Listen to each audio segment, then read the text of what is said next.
Back here at Glen Helen, prepping the track for our first 450 moto of the FMF Glen Helen National. Let's show you some key parts of the track. It's our MX versus ATV track map. Yeah, this is going up to the big flag there at the top of Mount St. Helen, but they're actually going to turn in front of it, then down the hill, and this is where we see the biggest braking bumps because it's also one of the hardest braking zones. Inside, outside, either work at the moment. Back into the canyon, over the Lucas Oil step-up. This part of the track really rocky and even more choppy than other sections. Come down the hill, get a little more loose dirt in the bottom part of the track, up another one of the elevations here. And this part of the track, very exciting for the fans. Drop down, there's a couple little rollers, and then you got to accelerate hard to do this triple step up, the Red Bull jump. Then like a double right-hander, then you jump back down where the crowd is. Quick little chicane, and then you head towards the finish line. And we'll hop on board here. This is Ronnie Stewart from practice wearing our Garmin Verb camera, so you get an idea not only what it looks like, but also some of the data as well. Yeah, it gives you a different perspective. This is the same part of the track. This is that Red Bull step down. Where you come down past the, well, basically where the TV trucks are, where we're sitting, and a lot of the hospitality sections. And see how wet it was earlier in the day. Started to see multiple lines, but as the day goes on, you start seeing 2, maybe 3 more solid lines. Pick your line. See the roofs in the air. And here's the big finish line jump.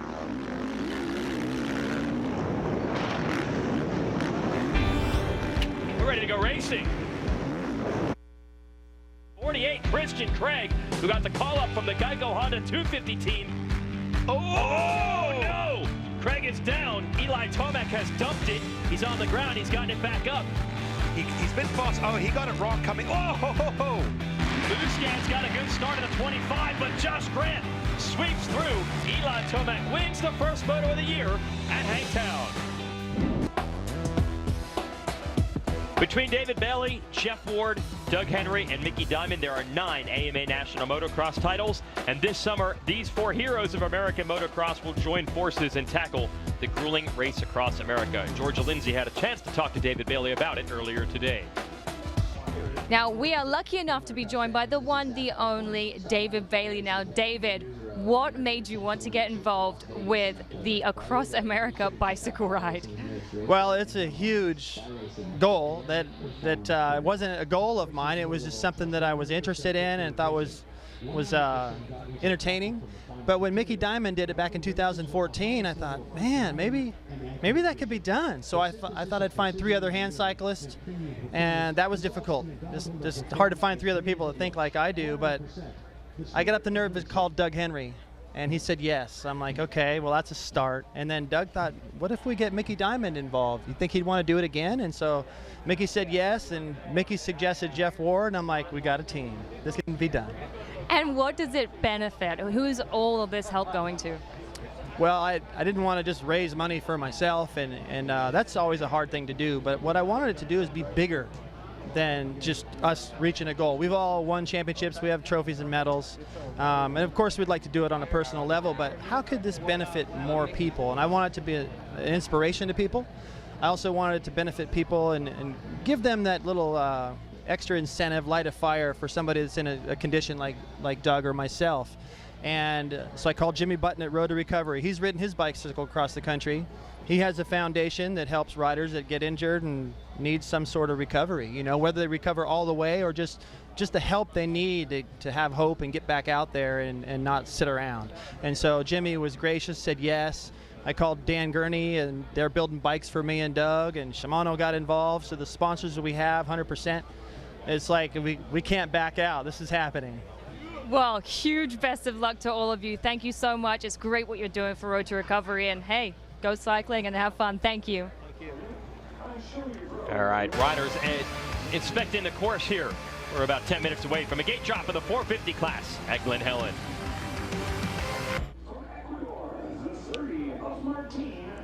Welcome back to Glen Helen. We'll give you the upcoming schedule in Lucas Oil Pro Motocross while the riders get ready for the first moto here at Glen Helen. We are off to Thunder Valley in Colorado next weekend, and then we will have a weekend off before we go to round 4 in Pennsylvania. You can watch everything on MAV TV, NBCSN, or on the new NBC Sports Gold app. We highly recommend that. 32 of Western Pike. American Motorsports lost one of its great ambassadors on Monday. World Superbike competitor Nicky Hayden passed away from injuries sustained while training on a bicycle in Italy. He was 35 years old. Nicky captured the AMA Superbike title in 2002, and he was the last American to win the prestigious MotoGP World Championship in 2006. The entire racing community mourns the loss of a true racing champion and American hero, Nicky Hayden.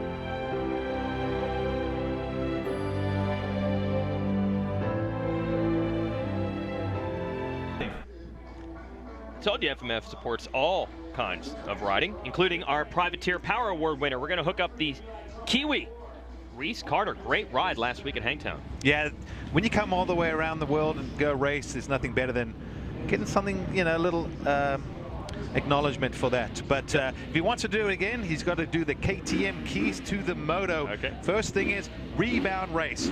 If you're Anderson, Barsha, Webb, some of those riders looking to rebound. And of course, be careful, the dangerous downhill is very easy to get it wrong, swap out and crash at the bottom.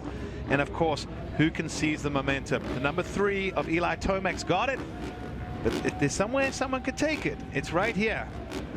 Let's just wait and see. Oh yeah, don't forget the home track specialist, Josh Grant, who was fastest in our second set of qualifiers today.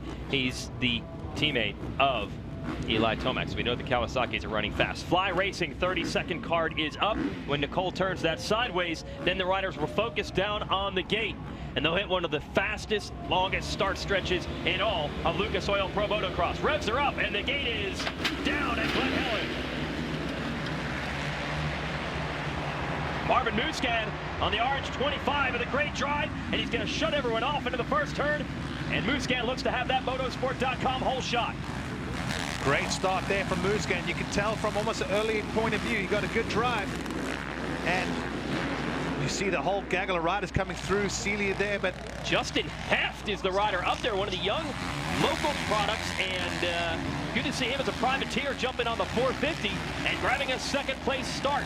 Cole Celia, as you mentioned, the 14, Celia's teammate Christian Craig on the 48. This is the opportunity, though, that Muscan was looking for. oh, look, coming down Mount St. Helen. Bikes just bucking all over the place. Pick your line. I don't think Craig knew where to go when entering that turn. Try to find a new line.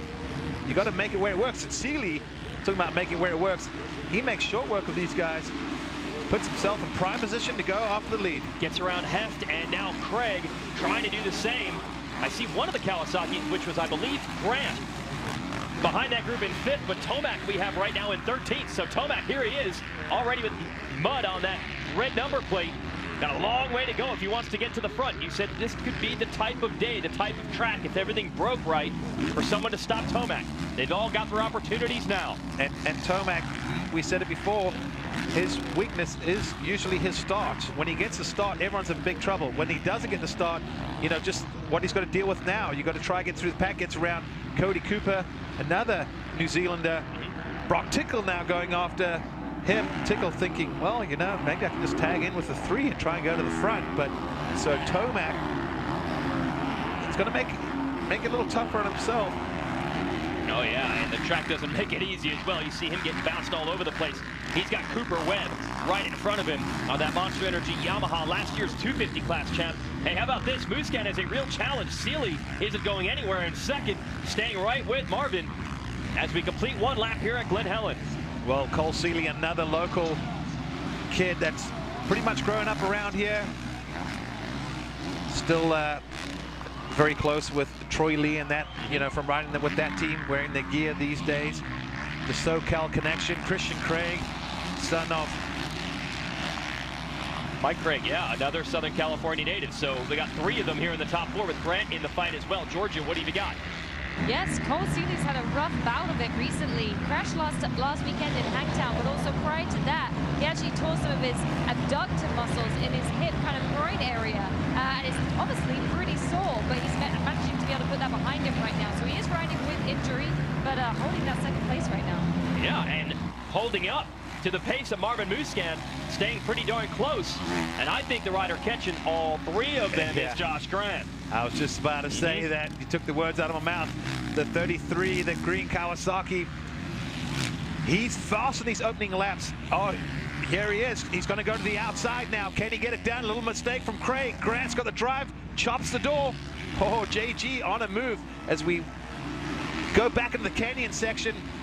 Yeah, Craig just able to hold him off. Then next is going to be Wilson, who's gotten around Heft. Then a couple of Suzuki riders, Vogel, Pike, Barsha, Anderson, and it looks like Tomac has gotten around Cooper Webb. But this could be a battle here. Barsha and Anderson, and honestly Cooper Webb, these are guys that want to be up front too. They're not going to be pushovers for Tomac. What do you mean could be a battle? I feel like all the guys in front of Tomac love to battle. That's their specialty. Mm-hmm. Anderson, Barsha, they're not afraid of contact or rubbing. No, they're trying to make it as difficult on Tomac as they can. Anderson to the inside, the white 21, and he takes Tomac right up to the top of the berm. I think Anderson just wanted to get out there to find the line he wanted. I don't think he was doing it to block Tomac, but hey, it was a bit of both. It was a bit of both. Yeah, he knew someone was on the outside, and I'm pretty sure he knew who it was. Right. These riders may not have eyes in the back of the head, but they do have really good peripheral. He makes a little bobble there. Didn't get to the inside line. Yeah, he got bogged down through that sand, so it looks like Tomac was able to get around Anderson. Back up front. Is that Craig now in? No, they've gotten Craig, actually. It was Grant past Craig for third. Seeley is still second. That's Muscan still just ahead. So the crowd here at Glen Helen starting to come to life. They see Josh Grant headed toward the front. And honestly, as you mentioned, they probably are pumped for Cole Seeley, Southern California native as well. But it's the Frenchman, Muscan, leading everyone at the moment. Yeah, great to see the battle still pretty close, and Tomac now inside the top 10. So no one really running away with this one. And Muscan, he's probably got the biggest lead out of anyone at the moment, and it's only a second and a half. Everyone else covered by about a second or less. Look at Josh Grant. He's got that pace right now. And he doesn't look like he's out of control at all. And this is the kind of track that usually guys look a little loose. Watch, JG, he's going to go to the outside. I think he is. Oh, a little mistake from Seeley, but that outside line, you got to carry so much speed to make it back up at the top of the hill. Look. Actually, Craig, almost got Grant back for third. That line did not work out for Grant. But then at the top of the hill, it kind of evens out. So go back to work if you're Josh Grant. Now what do? Ends up following Seeley to the outside. Craig takes the inside, but look, Muscan's still there. First, second, third, and fourth, all right at the screen. Yeah, and this is a great ride for Craig, by the way, who is riding Ken Roxon's bike. Roxon, the defending series champ, out with an arm injury. Craig, who's supposed to ride the 250s, got the call up from Honda to ride the 450, riding it very well right now. He was up front at Hangtown until he crashed in the first moto, and he has not dropped out of the scene yet. This battle is really raging, though, between Grant and Seeley. Grant looks like he's got the pace. He's just got to find the right time and the right place. Well, the right time is now, obviously, but the right place is the harder one to find. See those riders landing all the way up close next to the tough block on the side of the track. Grant to the inside. Seeley chops it or closes the door. Yeah. Smart racing. Yep. They're going to drop back down here, and now they're toward the infield section. A lot of fans here to watch some of the big jumps. And Seeley holding his own against the relentless pressure from Grant. And I'm impressed, as these two are battling, they have not lost a lot of ground to Muscan. He's still in sight. Let's send it back to Georgia.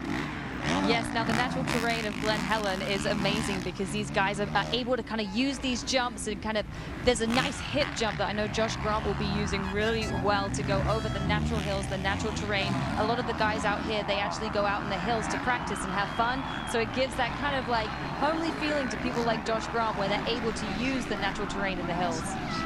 Yeah, the craziest thing to think about with Grant, about 16 months ago, this guy was out of work, didn't have a ride any longer, and the only riding he could do was out in the hills. He basically bought his own bike and was just riding it for fun, biding his time, hoping for the phone to ring. Went to the Daytona Supercross last year on his own. Yes, drove all the way to Florida. Finished 7th there and kind of reminded everyone of just how good he can be. Kawasaki has brought him back full-time now for 2017, and what a ride he is putting in. Podium last week, 3rd right now. But Seeley, injured, hit or not, holding his own in 2nd. Yeah, with Josh Grant, you know, one of those things, you don't ever lose your talent.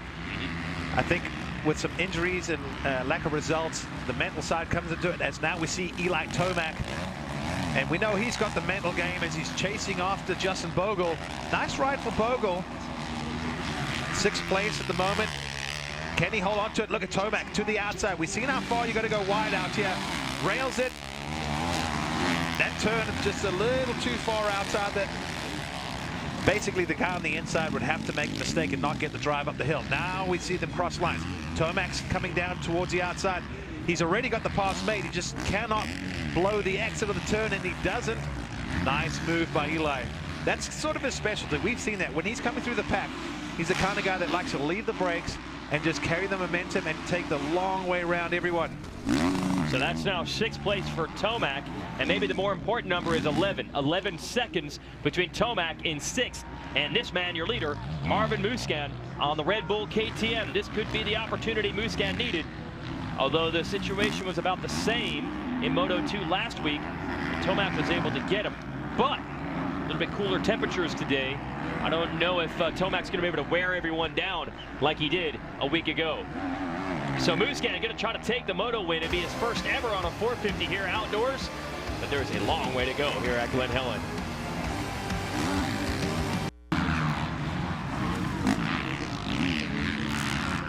Welcome back to Glen Helen. If you're watching us here live on MAV TV, want to remind you, go to promotocross.com. That's our official website. Purchase and download the NBC Sports Gold app. Then you can watch all 4 motos every weekend live on your computer, on your tablet, on your smartphone. Also archives and our exclusive practice show, where we show you our second practice sessions every week with myself, Grant Langston, and Georgia Lindsay. So check out NBC Sports Gold at promotocross.com. Marvin Musquin continues to lead the way, and he is starting to hustle. He knows he's got to try to get away from this battle and from Tomac. And Musquin got the motosport.com hole shot in this one. Show us how he did it, Grant. Yeah, you can see near the inside, gets a good drive, has his weight forward, shifts, and then gets his weight right back. Got the perfect drive from the straightest line to the first turn, which also helps. Keeps it tight, doesn't run wide. Controlled it from start to finish there, and he will collect that motorsport.com hole shot award. So Musquin leads. Seeley, Grant, Craig, Wilson top 5. Then it's Tomac. Anderson 7th, trying to follow Tomac through. Blake Baggett, did not see him anywhere near the front toward the start. He is up to 8th. Justin Bogle, Weston Pike, Cooper Webb round out the top 11. Then Brock Tickle and Justin Heff, the young rider who got the great start. Privateer in the Yamaha is 13th. Marvin trying to put the hammer down. He's got to run and hide from Tomac and the rest. What's been pretty interesting to watch is just seeing the gap between the front 4. It's not really changed much, pretty much the entire moto. Musquin hasn't pulled that far away. It's just a small gap. Seeley's held consistent. Grant has been behind him and tried to make a few attempts to get by. And then Craig just holding a great pace, tagging on with them. So with plenty of racing to go, the top 4 positions are still very wide open. Tomac has gotten around Wilson now for 5th, but Tomac putting in a 2:2.40 was his last time around. That's only 0.2 of a second quicker than what Musquin put in. So Tomac is a little bit quicker, but 0.2 of a second isn't going to get it done when you are 15 seconds behind your leader. So we might be looking at the first defeat of the season for Tomac, but we are not even halfway through this moto. Plenty of time for Tomac to find his usual pace. Yeah, 15 seconds is a decent-sized gap, but when Tomac has clear track and he gets on that sort of Tomac-type pace, where he's just lapping at another level, taking a 1.5 seconds or 2 seconds a lap is not, you know, far-fetched for someone like Eli Tomac. There's the gap. There's the visual gap. We saw it. It's around Wilson. Now we're going to just see how the lap times. As they came around the last tap around, Marvin Musquin at 2:24.6, only a few tenths of his best lap. So these guys are all pushing it, as you can see. Seeley just actually ran his best lap of the race on that last lap around, as well as Josh Grant and as well as Christian Craig. Everyone stepping up here. And one of the reasons the riders are able to do that, they've got mechanics that got all the cool tools that help keep these bikes working in perfect order. For more on that, earlier, Georgia had a chance to catch up with Justin Bogle's mechanic in our Motion Pro toolbox. I'm joined by Grant Hutchinson, Justin Bogle's 450 mechanic on the Suzuki bike. Now, Grant, keeping the bike working on its top performance at all times is very important. What's the one tool that you use to really keep things going every week? Yeah, every week we tear these bikes down, we prep them for the following week to make them all the same. One tool I love is this Motion Pro cable luber. Flushes all the fluids out, puts new fluids in it, always makes the bike feel the same every week to the guys. Now, how important is it to flush and to keep it all lubed up? It's extremely important. One of the biggest things to them is always having their controls feel the same, and this really helps it. Perfect. Thank you, Grant. And that's your Motion Pro. What's in your toolbox? Finally, the pass made by Grant. He has been working on Cole Seeley this entire way, and he finally gets it done. Let's show you how. Now we'll have to have a look here. So he's coming into, that's the first Talladega turn. Oh, he's going to square it up. Now let's see, did he just rail the outside here? No, another square up. Seeley's to the inside.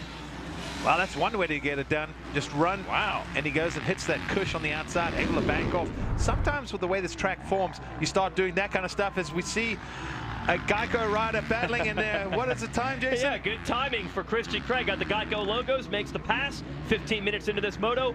15 minutes, you can save 15% or more on your insurance. Just give Geico a call. Even though technically they're both on HRC factory Honda bikes.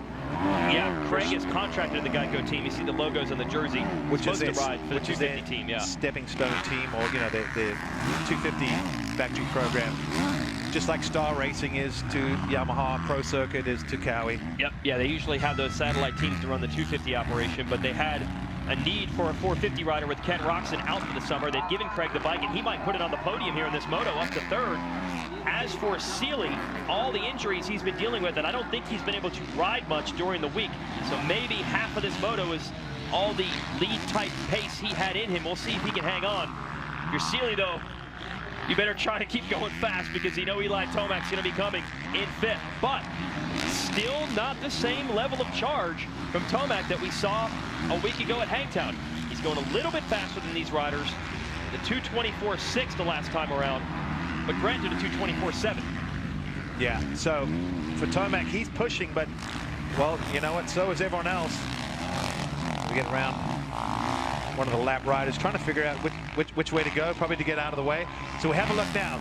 There you'll see, there's Muskin, your leader, that's first. And we hear it might be, let's see the gap here for Tomac. Yeah, he's not closed up that much. It's 13 seconds. It was 15 when he got to this spot. So he's made about a second and a half, but he'd need to do that every lap. It's been about 3 or 4 laps since he's been able to do that. So fifth place. Not where Tomac certainly wants to be. And by the way, he was fastest in qualifying today. So there were no indications that he wasn't going to be able to do what he did at Hangtown going into this moto. But it just shows that's why they line him up in the races. He's not going to finish fifth, though. Something will change. Yeah, I think he can get higher. The question is, he can at least get Seeley, who looks like he's starting to. Right. He's really dropping off the pace now. 4 seconds almost on that last lap. And a swap in sixth. It's still a Rockstar Husqvarna, but it's no longer Dean Wilson. Jason Anderson has gotten around him. There is Wilson. So Wilson has gone back to 7th. And Blake Baggett is going to try to catch him. Baggett is 8th. Baggett of the Rocky Mountain WPS KTM. Bad start for Baggett. Baggett is also a Southern California native. He actually is so tight with the owners of this track. He actually has a key to the gate. He can come ride here whenever he wants. Although the track has never been one results-wise that has been spectacular for Baggett. We've seen some great rides, especially in his 250 class days when he won a title. But it was usually at other tracks than this. Now, Baggett told me they've changed just about everything on that bike's chassis compared to last week, and he's hoping it'd be a little bit better today. Here comes Tomac on the 3. He has caught Seeley. And he's caught him fast. Yep. So you got to imagine this is only a matter of time.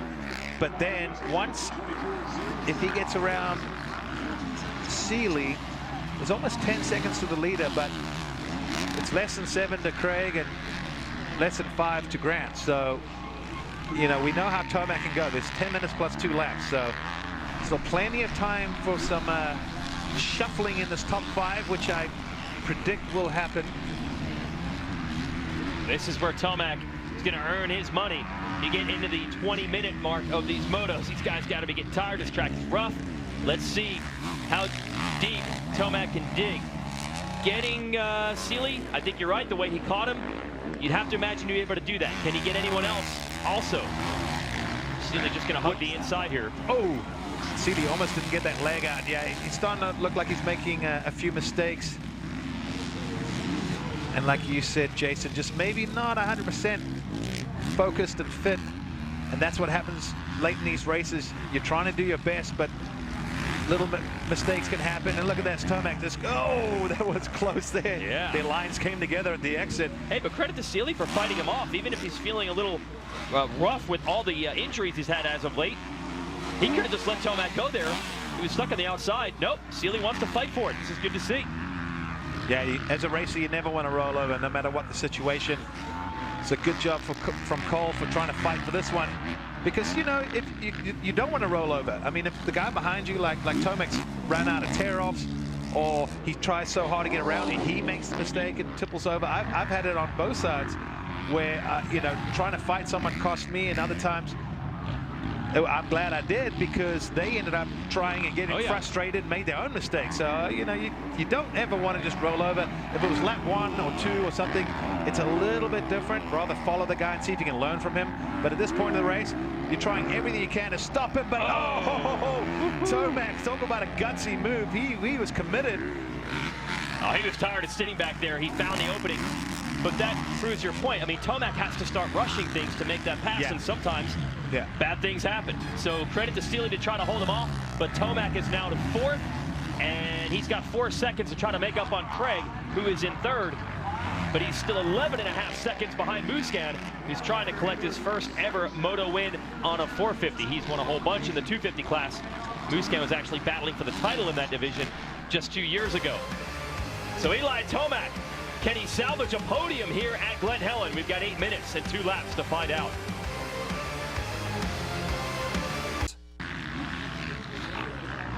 Battle is on for 3rd. Eli Tomac is trying to get Christian Craig. Meanwhile, whether you're a student engineer or machinist, we'll teach you everything you need to know about CNC machining with this season's Titans of CNC. Monday, 9 Eastern and Pacific on MAV TV, Motorsports Network. Craig keeps looking over. It's Tomac. He knows it now. Gonna have to hustle. This is near the section where Tomac was able to pass Craig's Honda teammate Seeley on the previous lap. Yeah, for Craig, it's basically just don't look over your shoulder. You now know who it is. Stay focused, hit your lines, do what you can do. Just run your own best pace, because if you start trying to race behind you, look, traffic's coming up, and some of these riders maybe not quite used to being passed. Tomac not able to triple there.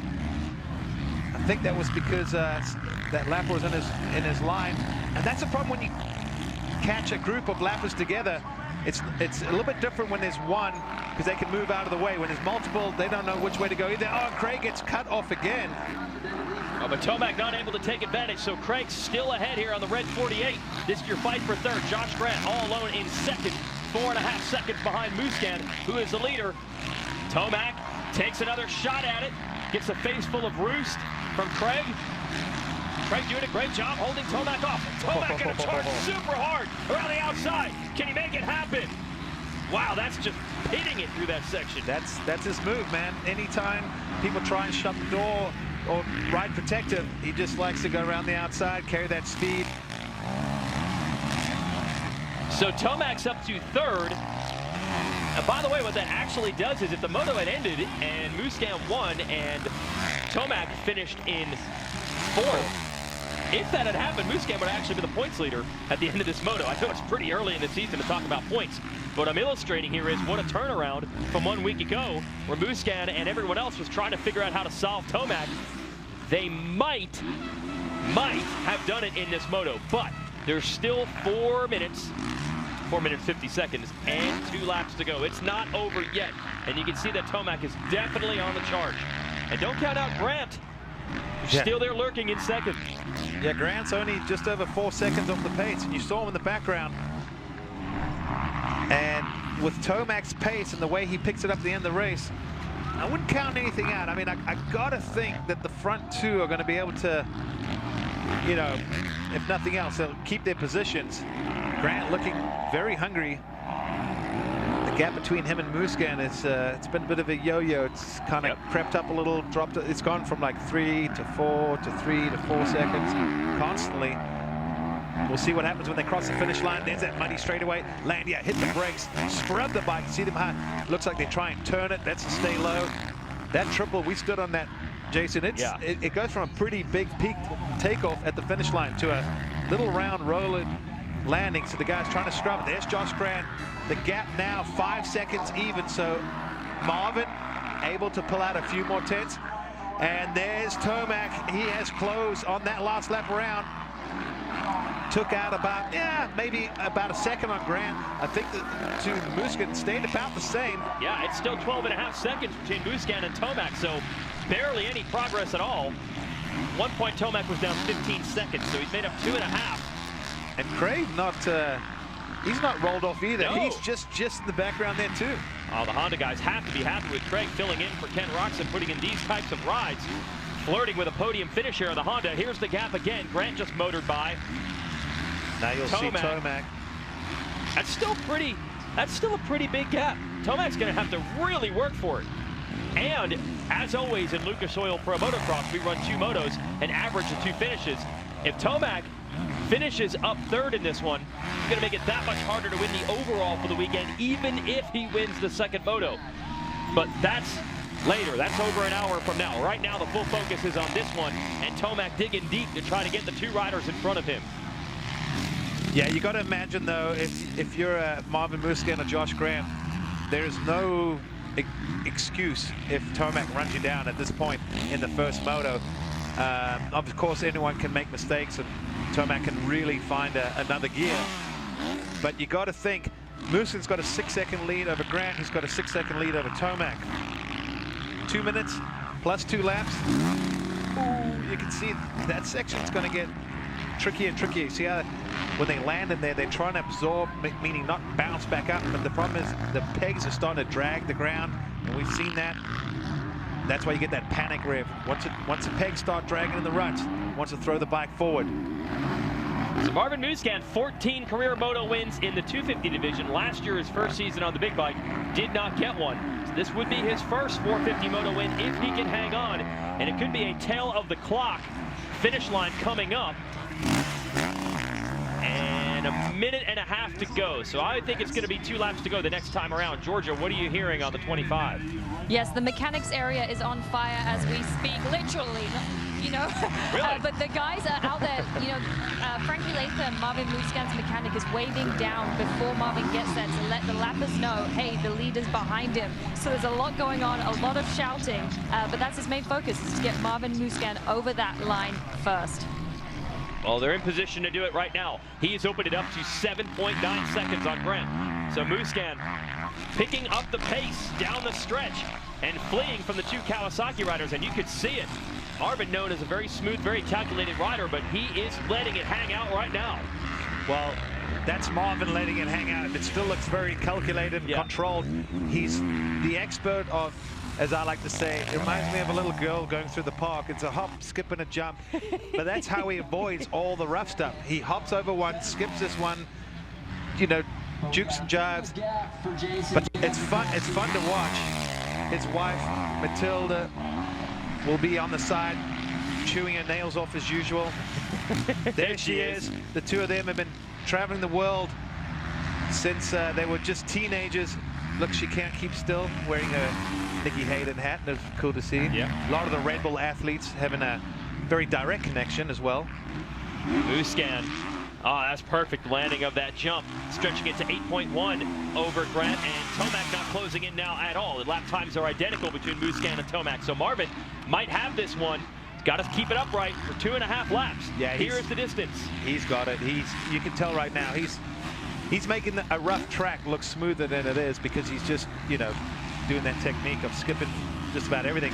Well, a couple weeks ago, I was handed a book by a photographer, actually, from the Grand Prix circuit in Europe about riding styles and riding techniques, and Marvin is the rider that they focused on most because of that technical skill that he has. In still photos, you want to learn how to ride a motorcycle, you can learn a lot from Musquin. On the other end, here's the other way to do it. If you're Eli Tomac, you're just hammering on it, and it's working right now. He is closed up on Josh Grant for second. Yeah, he's closed up a lot here, and I think a lot of it's got to do with that last lap around. Josh Grant at 2:28, Musquin and Tomac in the 25s. So Josh maybe losing just a little stamina at the end of this race. They're going to be coming to the white flag. And the other thing we're going to factor in is, you know, let's not sugarcoat it. There's somewhat of team orders. Let's just say, like, Eli Tomac is number 3, he's a single digit. He's the number 1 guy. Josh Grant's 33. Less than 2 laps to go. I don't see Josh Grant overly fighting this position from Tomac. I don't want to say he's going to roll over. And in there, he managed to bring it from inside to outside to try to hold him off, and then he still does the big jump, so making it as tough on Tomac as he can. Fans loving this battle for second late at Glen Helen. And Grant able to hold him back. Now, Grant at 30 years old was having some fun last week after getting on the podium, and he said his training program, most of it is just recovering all week. He can't hammer down on Mondays after the races like these young guys can. He just got the hand up, going past the mechanics area. Anyway, Grant's saying now that he's older, he's got to be very careful during the week to not overdo it with the training. And then he just gives it everything he's got on Saturdays. Right now, it's paid off. Great moto, but can he hold Tomac all the way to the end? With 2 to go. Yeah, watch Tomac here. He's probably just going to try and rail this outside, but we've seen the outside such a long way around, and then by the time you get the momentum up the hill, you have to get back on the brakes. You get side by side. Whoa, look at that long way around. He just rode the cush there, just power slide. Tomac loves to do that. Get the bike settled into a brake slide and then immediately take over with the throttle and the clutch with a controlled power slide. I haven't seen too many riders all the way up on that berm like that, and I don't think I've seen anyone hit the berm as hard as he did. So that's what Tomac has had to do to make the passes. Now you can see Grant, I think, backing off the pace a little bit now that the fight is over. So a dramatic time here. 11.5 seconds between Tomac and Musquin, unless Musquin makes a huge mistake. This is as far as Tomac's going to go. So the win streak is going to be 2 motos, and that's it. Unless something dramatic happens here. It'll be 2 motos, but now down to 3 points. Yeah. Yeah, so good job by Musquin to try to answer the challenge from last week. And you talked about it quite a bit a week ago with Ryan Dungey, multi-time series champ, retiring. And also Trey Canard, the other rider for Red Bull KTM, out with injury. As you see the white flag coming out, it is all on the shoulders of Marvin Musquin for that team. Yeah, he is the team leader. He's also the team, and everyone's relying on him. You see Tomac coming through, already put some distance between himself and Josh Grant. But I think he's, you know, sort of that start is what kind of crippled him from the beginning. We said on this kind of track, too many riders are too good to come from way back to try and win this. Even with Tomac's impressive ride, he's gained a lot of ground, a lot of positions. Second, though, if you're just talking about the big picture, in the first moto, yes, he lost 3 points to Marvin, so it's down to 3 points. But you go out and win the second moto, you'll win the overall, you'll gain those points back, depending on where Marvin finishes. But still, for Tomac, at least minimizing, you know, when you can't win, take all the points you can get. 22 points, that's a good start to the day. It is, but I'll flip it this way. What kind of a confidence breakthrough would this be for Musquin, who spent part of this moto looking over, and I'm wondering if he's wondering where Tomac is. He's now going to know that he doesn't have to worry about it. Run your own laps and you can win. Well, he's been used to being, in my opinion, the last, year and a half, the number 2 guy. Yeah. Basically, but, the Josh Grant to Eli Tomac. He's been, the Musquin, always he loses a foot there, not a good spot, but got it back real quick. But he's been the number 2 to Ryan Dungey. And Dungey retires, so all of a sudden overnight it's going, hey, you're not the guy behind the guy, you are the guy. Okay. So, and Marvin's done a great job. You see, he looks over his shoulder, just wants to make sure he doesn't have to go like really hammer this last half a lap. Oh, lost his footing again. See all the rocks. If you look carefully, you can see the rocks and the pebbles. And the tracks change a lot. See the ruts there? These guys getting kicked in every direction. And we're only in Moto 1. I mean, I can only imagine what Moto 2 is going to be like. So Marvin Musquin looking for his first career 450 win, and it would be big to know after he challenged Tomac for the Moto win in Moto 2 last week, if he can beat Tomac in this one. Yes, Tomac had the bad start, but Tomac had a bad start at Hangtown and was able to catch him. This time, he was not. So this is a big, big Moto victory for Musquin in several ways, and also, I'm sure, relief for his team to know that, yes, indeed, they have someone who can win races in this class and battle for the championship. And now able to cruise to the line, Marvin Musquin. wins his first career 450 Motocross Moto. Doing it at Glen Helen. Got that start. He's had 3 great starts in 3 motos, and that's something to be excited about as well. All the work that they've been putting in pays off to see Tomac cruising back there second. You know who would have liked to have gotten that one and prevented this rider from getting some confidence. Welcome back to Glen Helen, and with our Moto 1 winner, let's start off, Marvin Musquin. You've got the monkey off your back, the first 450 Moto win for you. How do you feel after that? Yeah, that's my first one ever, you know, after winning my first Supercross this year. It's time to shine doing outdoors, and we've been putting some good work with the Red Bull KTM team, and you know, Glen Helen is definitely a tough track, and to get a first moto win like that is awesome. So thanks to the team and you know, everybody involved, and we still have a second moto to go, and if I can get a good start, we can battle for the win. Congratulations, taking first overall in the first moto. Thank you, Marvin. All right, the 27-year-old from France has certainly arrived here in the 450 class. It starts the Lucas Oil race recap. This is where he did it, getting the whole shot. Yeah, getting the whole shot makes life so much easier. See all the carnage behind. That turn gets really tight. Trying to squeeze 40 riders tough through there. But then Josh Grant, he knew he had to get around Cole Sealeaf, who was going to go after the win. Gets to the outside. Gets it done right there. Nice move around Seeley. Then Eli Tomac, after a terrible start, 13th early in the race, he's able to get past Seeley and then around the outside of Christian Craig to take over 3rd. And then he'd try to get his teammate Grant for 2nd. These outside lines kept working for the number 3. Yeah, he carried a lot of momentum. That's his style. Worked hard for it, but this guy didn't have to work that hard. His pace was good. Marvin Musquin takes his first 450cc moto win. Yeah, and a big jolt of confidence to know that he kept looking over, wondering where Tomac is, didn't need to worry about it. Takes the win. Craig, solid ride for 4th. Anderson up to 5th around Wilson. Seeley, Baggett, Pike, Webb round out the top 10. Back to Georgia. Yes, Eli Tomac coming from way back in the pack, having to make that charge through to get 2nd place overall. I know it's the starts that you're going to be working on. What's your plan going into the 2nd moto? Just not be buried going up that 2nd hill.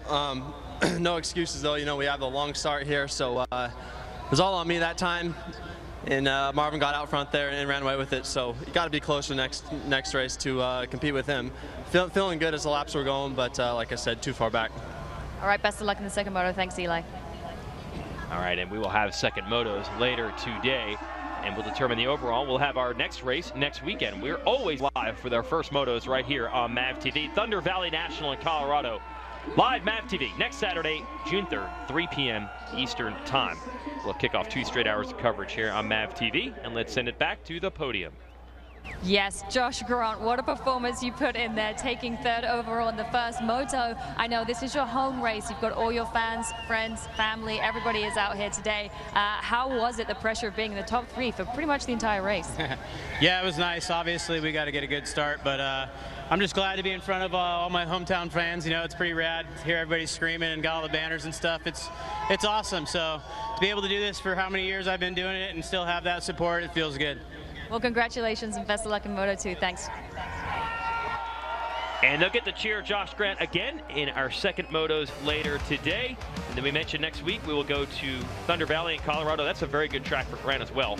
Then a weekend off when we go east, High Point, Pennsylvania, Tennessee, Redbud in Michigan, Southwick, Massachusetts, and it all rounds out at the Ironman National outside of Indianapolis on August 26th. That is our championship run for 2017. Some familiar tracks that are well proven in this circuit.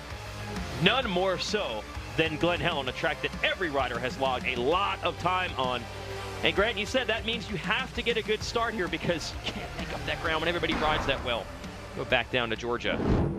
Christian Craig, you really put up a performance in that moto, moving up into the 450, taking Ken Ruxin's spot in his bike. How was that for you? Because Glen Helen, it looks like a tough track out there. Yeah, track's nasty right now, especially after first motos. It's really rough coming down the hills, but yeah, got off to a good start, just like last week, and I threw it away last week. So you know, I had to rebound today and got up front with these guys, and I hung with JG for a while, which I was happy with, and we had a good pace going. Yeah, a lot of people doubted me when I got this ride, but I think this result proves it, and I'm going to go out there and try to back it up in this next moto. Best of luck. Thank you. Awesome job by Craig. He might be a player here for some podiums throughout the summer. Second motos will be coming up on NBCSN. So as soon as our show here is over, just flip the channel to NBCSN, or you can watch everything every weekend on the NBC Gold app. So back to your point you had made earlier, Grant, this is a track that all the riders have logged a lot of laps on. If you do get a bad start, it's not going to be easy to come through because everyone goes fast at Glen Helen. Yeah, you know, I feel like this is the Barcelona to Formula One. All the teams test and practice, so everyone knows every inch of this track, even though it changes all the time. So for someone like Tomac, some of the other tracks like Hangtown, where we've seen his pace can be dramatically different to the rest of the pack. Here, when he tried to push, it came down to tenths and quarters of seconds. 250 class, what great racing in the first moto. I'm excited for the second moto. You just never know. The start means so much for those guys in those opening laps. We saw it in the 450s as well. Josh Grant had a good pace, but Tomac, we know, is always strong at the end of the motors. If he gets a start, watch out. But if Josh Grant gets that whole shot with the crowd behind him and the adrenaline going, I could see him pulling, you know, a rabbit out of the hat and taking one. All right, and the interesting thing, the riders that swept the motos last week didn't get the wins this time. Zach Osmond only 4th in our first 250 moto, and Tomac 2nd. Two entirely different type tracks. It's way different from last week. Even though it's California, NorCal and SoCal, way different. Absolutely. It could be way different in our second motos. You'll see them in a moment. Switch over to NBCSN or keep watching us on the NBC Gold app. For Georgia Lindsay and Grant Langston, I'm Jason Wygant. Saying thanks for watching our first motos from Glen Helen on MAV TV. Congratulations to Jeremy Martin and Marvin Muscan taking the win. Switch over to NBCSN, see who takes the overalls for the weekend.